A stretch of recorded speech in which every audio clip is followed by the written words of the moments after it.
Hi all, இந்த video நீங்கள் பார்க்குறப்ப நான் ஹாஸ்டல் ஷிஃப்ட் ஆகிட்டேன்.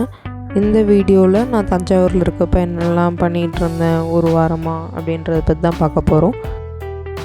மோஸ்ட்லி இதில் நான் காமிச்சிருக்கிறதுலாம் மார்னிங் நான் எங்கெங்கெல்லாம் போனேன் அந்த மாதிரி தான் காமிச்சிருக்கேன். இங்கே ஷிஃப்ட் ஆகிற வரைக்குமே நான் ஒரு ஏர்லி மார்னிங் பர்சனாக இருந்தேன். இப்போது ஒரு 2-3 நாளாக நான் சூரியனை கண்ணிலேயே பார்க்குறது இல்லை. ஓகே, இந்த இடம் உங்கள் எல்லாருக்குமே தெரியும், பெரிய கோவில் கூடயும் எனக்கும் நிறைய கனெக்ஷன்ஸ் இருக்குது, நிறைய மெமரிஸ் இருக்குது. ரொம்ப வருஷம் கழித்து இப்போ நீட் முடிச்சுட்டு தான் நான் பெரிய கோவில் அடிக்கடி போக ஆரம்பித்தேன். மார்னிங்ஸ்லேயும் சரி, பிரதோஷத்தப்பையும் சரி, மார்னிங்லாம் அப்படியே அவ்வளோ பீஸ்ஃபுல்லாக இருக்கும். ரொம்ப கம்மியான மெம்பர்ஸ் தான் இருப்பாங்க. அப்படியே போனாலே ஒரு பீஸ்ஃபுல்லாக பாசிட்டிவாக அந்த நாளே சூப்பராக போகும். எப்போதும் மார்னிங் ஒரு 6:30 போல் திறப்பாங்க. கொஞ்சம் கூட்டம் இருந்துச்சு, எல்லாம் வெயிட் பண்ணுறாங்க அப்படின்னா ஒரு 6 o'clock போலேயே திறந்துருவாங்க. நான் போன அன்றைக்கி பிரதோஷம், ஸோ சீக்கிரமே திறந்துட்டாங்க. இதுக்கப்புறம் அங்கே கேமரா அலோடு இல்லை, ஸோ நான் இதோடய ஸ்டாப் பண்ணியிருப்பாங்க. சாமியெல்லாம் கும்பிட்டுட்டு வெளில வந்ததுக்கப்புறமா அங்கே பெரிய கோயில் உள்ளாரே ஒரு கடைங்க நிறையா இருக்கும். அங்கே இந்த காதி கிராஃப்ட்ஸ் மாதிரி நான் அங்கே ஒரு லாஃபிங் புத்தா செட் வாங்கியிருந்தேன். அதில் ஒன்று மட்டும் அப்போது இல்லை, நான் வாங்கினப்போ சரின்ட்டு இன்றைக்கி இருக்கான்னு கேட்கலான்னு வந்தேன். பட் இப்போவும் அது ஸ்டாக் ஃபில் பண்ணல அவங்க. அன்றைக்கி நான் அப்படியே பக்கத்துலேயே சிவகங்கை பூங்கா இருந்துச்சு. ஸோ அங்கே போகலாம், ரொம்ப நாளாக நான் அது போகணும்னு நினச்சிட்டே இருந்தேன். இப்போ ரெனோவேட்லாம் பண்ணியிருந்தாங்க. ஆனால் அது 8 o'clock தான் திறக்கும். பட் போகலாம் அப்படின்னு சொல்லிட்டு போயிருந்தேன். அங்கேயே இந்த வீணா செய்கிற இடம் இருந்துச்சு. நிறைய வீடியோஸ் நான் பார்த்துருக்கேன் தஞ்சாவூரில் இந்த வீணாலாம் ஃபேமஸ் அப்படின்ட்டு. அதுவும் அப்போ ஓப்பன் பண்ணல, ஏன்னா டைம் அப்போ அரௌண்ட் ஒரு 7 o'clock இருந்திருக்கும் மார்னிங்கில். அதனால் அங்கே யாருமே இல்லை. நான் போய் சும்மா பார்த்துட்டு மட்டும் வந்தேன். ஜூலை மந்த்லேருந்தே நான் ஏர்லி மார்னிங் சைக்கிளிங் போயிட்டுருந்தேன். லைசன்ஸ் எடுத்ததுக்கப்புறம் எட்ரா வண்டின்ட்டு கிளம்பிட வேண்டியது. நெக்ஸ்ட்டு அந்த அன்னைக்கு நான் கொஞ்சம் மத்தியானமாக பூம்புகார் போயிருந்தேன். அப்போ நவராத்திரி டைம்ன்றதுனால அங்கே கொலு வச்சுருந்தாங்க. அவ்வளோ அழகாக இருந்துச்சு, பார்க்கவே ஆசையாக இருந்துச்சு. ஆனால் எங்கள் வீட்டில் அந்த கொலு வைக்கிற இதெல்லாம் இல்லை.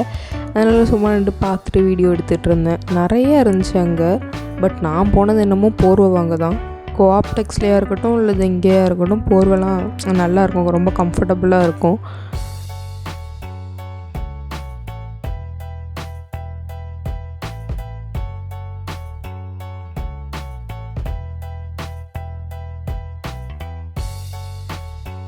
பூம்புகாருக்குள்ளாரே இந்த தஞ்சாவூர் ஆர்ட் பிளேட் செய்கிறதுக்கான கிளாஸஸ் நடக்குதான். அங்கே செஞ்சிட்டு இருந்தாங்க. அவங்கள்ட்ட நாங்கள் கேட்டுட்ருந்தோம். முன்னாடியே தெரிஞ்சிருந்துச்சுன்னா நம்ம ஏதாச்சும் ஜாயின் பண்ணியிருந்துருக்கலாம். ஆனால் இப்போ தான் ஒரு பேட்ச் முடிய போகுது, அடுத்த பேட்ச் இருக்குது, நீங்கள் வேணால் ஜாயின் பண்ணலான்னாங்க. நான் 2 நாளில் ஊருக்கு போகிறேங்க அப்படின்னு நினச்சிட்டு நான் வந்துட்டேன். இது வச்சு செஞ்சுட்டு இந்த அரக்கு மாதிரி இருக்குது, கீழே ஒரு ப்ளைவுட் மாதிரி வச்சுருக்காங்க, சுற்றி அரக்கு மாதிரி வச்சு அதை இது பண்ணுறாங்க. ப்ராசஸே செமையாக இருந்துச்சு. உங்களுக்கு இந்த கிளாஸ் பற்றி ஏதாச்சும் டீட்டெயில்ஸ் வேணுன்னா நீங்கள் நேரில் போய் கூட கேட்டு இது பண்ணலாம். அது அடிக்கடி பேட்ச் நடந்துகிட்டே இருக்குமா. செம்ம யூஸ்ஃபுல்லான ஒரு ஸ்கில்லு. கற்றுக்கிட்டோன்னா கடை போட்டுடலாம்.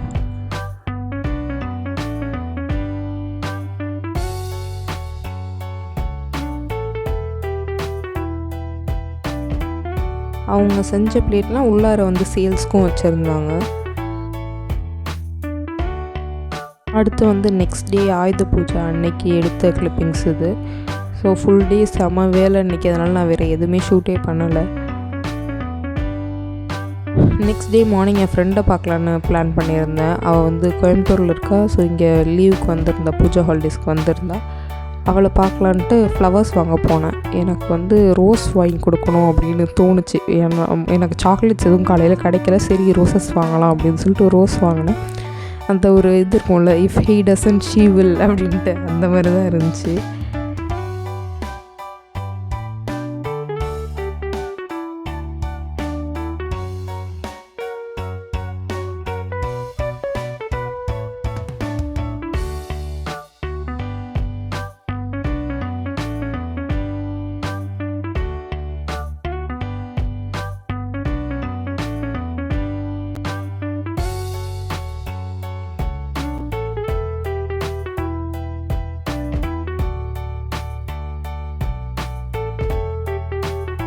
அந்த அன்னைக்கு சண்டே, இதுதான் லாஸ்ட் சண்டே நான் வீட்டில் இருந்தது.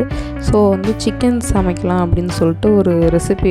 இது நான் காலங்காலமாக செஞ்சிட்ருக்க ஒரு ரெசிபி. இந்த செஃப் தீனா சேனல் அதில் போட்டிருப்பாங்க. இது ரொம்ப நிறைய எல்லாத்தையும் இதாக ஹோலாக போட்டுட்டு அதை ஃபுல்லாக கிரைண்ட் பண்ணி செய்வோம். சூப்பராக இருக்கும். அது நல்லா காரமாக எனக்கு பிடிச்ச மாதிரி செஞ்சேன். வீட்லேயும் எல்லாேருக்கும் இந்த ரெசிபி ரொம்ப பிடிக்கும். ஸோ அது செஞ்சு நீயா நானா பார்த்துட்டே சாப்பிட்டாச்சு. நைட்டு இவங்க 2 பேரும் விளையாடிட்டே இருந்தானுங்க. சரின்ட்டு அவங்கள்ட்ட கொஞ்சம் நேரம் வம்பிழுத்துட்டு ரெண்டும் கொஞ்சம் விளையாடிட்டு இருந்துச்சுங்க. நம்ம இருந்தோன்னா அப்படியே கடிச்சிக்கிற மாதிரி பண்ணுவாங்க. ஆள் இல்லைன்னா போட்டு பொழந்து கட்டிக்கிட்டு இருப்பாங்க. இது நெக்ஸ்ட் டே மார்னிங் நான் வந்து என்ன பண்ணேன், எனக்கு தஞ்சாவூரில் பாதி இடம் தெரியவே தெரியாது. எந்த ஏரியா, எங்கே போகணும், எங்கே ரைட்டு, எங்கே லெஃப்ட்டு, எதில் மெயின் ரோட்டில் போகணும் எனக்கு தெரியாது. சரி நம்ம சிட்டியை எக்ஸ்ப்ளோர் பண்ணுவோம் அப்படின்னு சொல்லிவிட்டு நான் அரண்மனை போகலாம் அப்படின்னு சொல்லி பிளான் பண்ணேன்.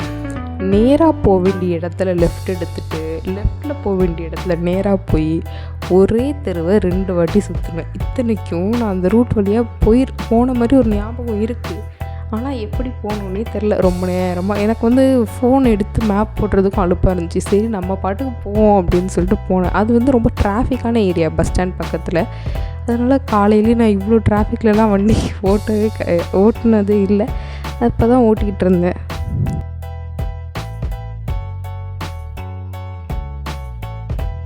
அந்த அரண்மனை கடைசியாக நான் 8th ஸ்டாண்டர்ட் படிக்கிறப்போ ஒரு காம்படிஷனுக்காக வந்தேன். அதுக்கு முன்னாடிலாம் அடிக்கடி வருவோம். என் கசின்ஸ்லாம் லீவுக்கு வரப்போ அப்போ இப்போன்ட்டு உள்ளார மியூசியம்லாம் இருக்கும், அங்கெல்லாம் போவோம். ஆனால் அதுக்கப்புறமா எனக்கு அந்த இடம் இருக்குன்றதே மறந்தே போயிடுச்சு. யாரும் அந்தளவுக்கு நாங்கள் அந்த இடத்துக்கு போகிற சான்ஸே கிடைக்கல. ஸோ நான் அப்போ போனப்போ எனக்கு அப்படியே இந்த இடம்லாம் வந்திருக்கோன்னு ஒரே தேஜாவாக இருந்துச்சு. அதுவும் நான் மார்னிங்கே போனதுனால அங்கே போகலாமா என்னன்னு எனக்கு தெரியலை. நான் பாட்டுக்கு அப்படி பைத்தியம் மாதிரி ஹெல்மெட்டை மாட்டிட்டு போயிட்டே இருந்தேன். அந்த சரஸ்வதி மஹால் தான் ரொம்ப ஃபேமஸ் இங்கே. ஸோ ஆனால் அது திறக்கலை. அப்போ 6:37 இருக்கும். அப்போ அவங்க திறக்கலை. நான் பாட்டுக்கு சும்மா வெளில வேடிக்கை பார்த்துட்டு அப்படியே போயிட்டே இருந்தேன். நான்லாம் ஆனுவல் லீவ்னாலே ஒரு 3 நாள் வந்து கசின்ஸ்லாம் இங்கே வர மாதிரி இருக்கும். அப்போ வந்து ஒரு செட் ஆஃப் இடம் வச்சுருப்போம். பெரிய கோயில் போயிட்டு, சிவகங்கை பூங்கா போயிட்டு, அரண்மனை போயிட்டு 1 டே மட்டும் இந்த மாதிரி வெளில போகிறதுக்காக இருக்கும். வருஷம் ஒரே இடத்துக்கு தான் போவோம். ஆனாலும் அங்கே போய் உட்காந்து பேசுகிறது, சிரிக்கிறது, அப்போ இருக்கிறதுலே நாங்களாம் தான் வாண்டுங்களாக இருப்போம். இதெல்லாம் நடக்கிறது நான் 2nd 3rd அந்த டைமில் அதிகமாக நடந்துச்சு. அப்புறம் 6th ஒரு வாட்டி போனோம். அதுக்கப்புறமா எனக்கு எந்த மெமரியுமே இல்லை இந்த மாதிரி கசின்ஸ் கூட வெளில போன மாதிரிலாம். போகிறப்பே வீட்டில் இருந்து இட்லி சட்னிலாம் கட்டிட்டு பெரிய கோயிலில் உட்காந்து சாப்பிட்டுட்ருப்போம். நல்ல ஞாபகம் இருக்கிறதுலாம். அங்கே ஒரு க்ரீன் ஏரியா இருக்கும், அங்கே உட்காந்து சாப்பிட்டுட்டு ஒவ்வொரு இடமா போவோம். இதில் ஒவ்வொரு ஆளும் எங்கேயாச்சும் காணாமல் போயிடுவாங்க, எல்லோரையும் பிடிச்சி இழுத்துட்டு போயிட்டுருப்பாங்க. சரி மெமரிஸ் அதெல்லாம். இப்போ நான் போனப்போ இங்கே மியூசியம் ஓப்பனில் இல்லை இந்த டைமிங்கில். அப்புறம் உள்ளார வந்து கொஞ்சம் ரெனோவேஷன் ஒர்க் நடந்துட்டு இருந்துச்சு. அதனால் அதுக்கப்புறமா போக முடியல. இந்த குட்டி வந்து என் பின்னாடியே ஃபாலோ பண்ணி வந்துட்டு இருந்தான். கொஞ்ச நேரத்தில் பார்த்தா அவன் இன்னொரு ஆளை கூட்டிகிட்டு வந்துட்டான். சரி பாதுகாப்பாச்சும் கொடுங்கடா அப்படின்ட்டு போயிட்டுருந்தேன். நான் சொன்னல எனக்கு வழி தெரியாதுன்னு. ஒரு வண்டி அந்த வழியாக போச்சுன்னு சொல்லிட்டு சரி அந்த சைடு தான் நம்ம வந்தோம் அப்படின்னு நினச்சிட்டு நானும் அப்படியே ஏறி போனேன். பார்த்தா அது ஒரு எம்டி கிரவுண்டு. எல்லாம் அங்கே விளையாடிட்டு இருந்தாங்க. ஒரு சந்து மாதிரி இருந்துச்சு. அது வழியாக எங்கே போகிறது அப்படின்னு சொல்லிட்டு திரும்பி வந்த வழியை கண்டுபிடிச்சி அது வழியாகவே போயிட்டேன். அன்றைக்கி க்ளவுட்ஸ் ரொம்ப சூப்பராக இருந்துச்சா, சரி ரொம்ப நாள் ஆச்சு டைம் லேப்ஸ் போட்டுன்னு ஒரு டைம் லேப்ஸ் போட்டேன்.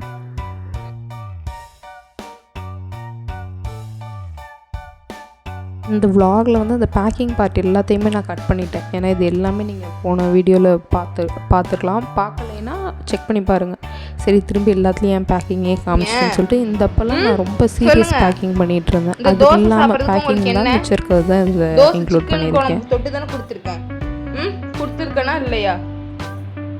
கையவே பார்த்தீங்கன்னா என் கையில் ஒன்றுமே இல்லை. நான் தோசை தான் சாப்பிட்றேன். நீயும் தோசை சாப்பிடு.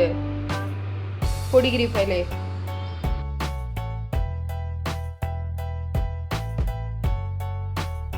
ஸோ இதுதான் நான் காலேஜுக்கு வாங்கியிருக்க பேக். ஓகேவா, இது வந்து ஒரு கடை, அந்த பேகுக்குன்னே ஃபேமஸாக எங்கள் அப்பா சொன்ன ஒரு கடைக்கு தான் கூட்டிகிட்டு போய் வாங்கினோம். அங்கே வந்து நிறைய பேக்ஸ் இருந்துச்சு. இப்போ நான் வந்து அகாடமிக் இயர் ஸ்டார்டிங்கில் போய் வாங்கலை, அதாவது ஒரு ஜூன் ஜூலையில் போய் வாங்கலை. நான் என் மைண்டில் வச்சுருந்தது ஒரு ஜீனி பேக் வாங்கணும் அப்படின்ற மாதிரி தான், ஒரு ப்ளூ கலர் அந்த மாதிரி வாங்கணும்னு நினச்சிருந்தேன். ஆனால் அங்கே வந்து ஜீனி பேக்ஸ் எல்லாமே முடிஞ்சிருச்சு. இப்போ செப்டம்பரில் வாங்கினது அங்கே வந்து எதுவுமே இல்லை அப்படின்னு சொல்லி சொன்னாங்க.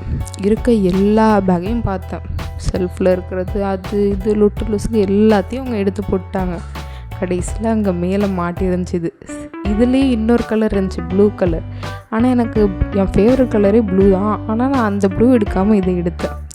வீட்டுக்கு வந்த உடனே எனக்கு இதை பார்த்தோன்னு தோணுன ஒன்று, இதை பார்க்க க்ரீம் பிஸ்கட் மாதிரி இருக்குது அப்படின்றது. ஒரு ஆரஞ்சு கலர், எனக்கு அந்த ஆரஞ்சு கலர் இருக்கிறதே பிடிக்கல. ஆனால் இதை பார்த்தோன்னே எனக்கு க்ரீம் பிஸ்கட் தான் ஞாபகம் வருது. எனக்கு அந்த க்ரீம் பிஸ்கட்டும் பிடிக்கல, ஆரஞ்சு கலரும் பிடிக்கல. ஆனால் எல்லோரும் இங்கே வந்தோடனே என் பேக் நல்லா இருக்குது அப்படின்னாங்க. எனக்கு அப்படியே நான் இதுக்கு க்ரீம் பிஸ்கட்னு பேர் வச்சு வளர்த்துட்ருக்கேன்டா, என்னடா இது நல்லா இருக்குன்றீங்க அப்படின்னு ஒன்று தான் எனக்கு கொஞ்சம் கொஞ்சமாக இது பிடிக்க ஆரம்பிச்சிச்சு.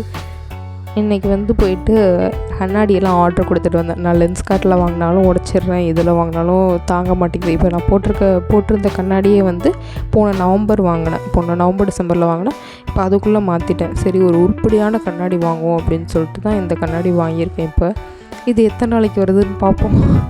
ஸோ இந்த மழையை வந்து நீங்கள் ஒரு ரீலில் பார்த்துருக்க வாய்ப்பு இருக்குது. எனக்கு வந்து இந்த மழை பெஞ்சிருக்கும் போது அந்த கண்டென்ட்டே தோணுச்சு, அது போட்டேன். இப்போ அது 100K அடிச்சிருச்சு. 200K அடிக்க இன்னும் 5K பேர் பார்த்தா போதும், அந்த நிலமையில் இருக்குது. நான் வந்து ஏத்திஸ்ட்டும் கிடையாது, ரொம்ப ஸ்பிரிச்சுவலான பர்சனும் கிடையாது, ரெண்டுத்துக்கும் நடுவில். அதாவது தேவைன்னா போய் கடவுளை கேட்குறது அந்த மாதிரி கேட்டகரி கிடையாது. இந்த யூனிவர்ஸ் தான் வந்து கடவுள், யூனிவர்ஸ் நம்மளுக்கு கொடுக்கும், இந்த மேனிஃபெஸ்டேஷன் அந்த மாதிரியான கேஸ். ஓகேவா? என் ஹாஸ்டல் அப்ளிகேஷன் ஃபார்ம்ஸ் வந்து அனுப்பியிருந்தாங்க அந்த ஹாஸ்டல் பேமெண்ட் பண்ணுறப்பே. ஸோ அதெல்லாம் ஃபில் பண்ணி கொண்டு வந்துருங்க அப்படின்னு சொல்லி சொன்னாங்க. அதெல்லாம் உட்காந்து பார்த்துட்ருக்கப்போ தான் என் கண்ணில் இது மாட்டுனுச்சு. அதாவது ஒரு மெயின் டோரோட ரேட் வந்து 5000 ரூபாயாம். அதை உடைச்சா 12500 நம்ம பெனல்ட்டி கட்டணுமா. ஒரு மெயின் டோர் ஸ்டாப்பரோடது வந்து 500 ருபீஸ் தான். அதுக்கு உடைச்சிட்டா அதுக்கு ஒரு பர்டிகுலர் அமௌண்ட், அந்த மாதிரி சொல்லிட்டு ஃபுல்லாக எல்லாத்துக்கும் லிஸ்ட் போட்டிருந்தாங்க. இது வந்து நான் மேக்ஸ் போயிட்டு கொஞ்சம் ட்ரெஸ்லாம் வாங்கிட்டு வந்து அடுக்கி வச்சுட்டு பேக்கெல்லாம் கம்ப்ளீட்டாக பேக் பண்ணி வெளில கொண்டு வந்து வச்சுட்டேன். எனக்கு வந்து அப்படி ஒரு மாதிரி அமைதியாக இருந்துச்சு. ரொம்ப நான் வந்து சோகமாகவும் இல்லை, வீட்டு போகிறோம் அப்படின்ற சோகமும் இல்லை, ஒரு ஹோம் சிக்னஸ் எதுவுமே இல்லை, நர்வஸாகவும் இல்லை, ஒரு மாதிரி ஹாப்பியாக தான் இருந்துச்சு. ஏன்னா முன்னாடி நான் ஹாஸ்டல் போகிறப்பெல்லாம் அப்படியே ஒரு வாரத்துக்கு அப்படியே அரண்டு போய் சுற்றிட்டு இருந்தேன். அப்புறம் ஈவினிங் போல் கொஞ்சம் வெளியிலலாம் போய் பின்னாடி கொல்லையிலலாம் போய் பார்த்துட்டு நடந்துட்டு எல்லாம் மறந்துட்டு டாட்டா சொல்லிட்டு அப்படி பண்ணிகிட்டு இருந்தேன். ஒரு 7 o'clock போல் எனக்கு தோணுச்சு, நம்ம ஏன் இந்த புக்கை முடிக்காமல் வச்சுருக்கோம், இதை முடிப்போன்னு. ஆனால் இதுக்கு முன்னாடி நான் என்ன நினச்சிருந்தேன் அப்படின்னா, இல்லை இந்த புக்கை வந்து கிளைமேக்ஸே நமக்கு தெரிய வேணாம், அவன் கடைசியில் என்ன சொல்லியிருக்கானே தெரிய வேணாம், இது இப்படியே இருக்கட்டும், முடிக்காமே இருக்கட்டும். அது இந்த புக்ஸ் படிக்கிறவங்களுக்கு அல்லது இந்த ஏதாச்சும் இது சீரீஸ் பார்க்குறவங்களுக்குலாம் தெரியும், அந்த கடைசி எபிசோட் நம்ம இமேஜின் பண்ண மாதிரி நல்லதாகவே இருக்கட்டும் அப்படின்னு தோணும்ல. அந்த மாதிரி நான் நினச்சிருந்தேன். வேறு எதுவும் இது பண்ணிடக்கூடாது, எதுவும் சோகமாகிடக்கூடாது அப்படின்னு சொல்லிட்டு தான் நான் அதை வச்சுருந்தேன். அன்றைக்கி வந்து எனக்கு அது படிக்கணும்னு தோணுனதுக்கு என்ன ரீசன் எனக்கு தெரில.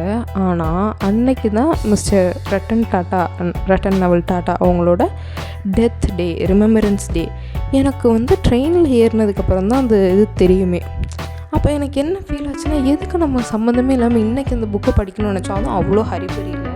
நமக்கு வந்து ஒரு 7 o'clock, எனக்கு 9:50க்கு ட்ரெயின், 7 o'clock உட்காந்து நான் அந்த புக்கை படித்து முடித்தேன். 7:30 போல் உட்காந்து நான் முடித்தேன். அது ஏன் எனக்கு அதுதான் இன்னும் புரியலை.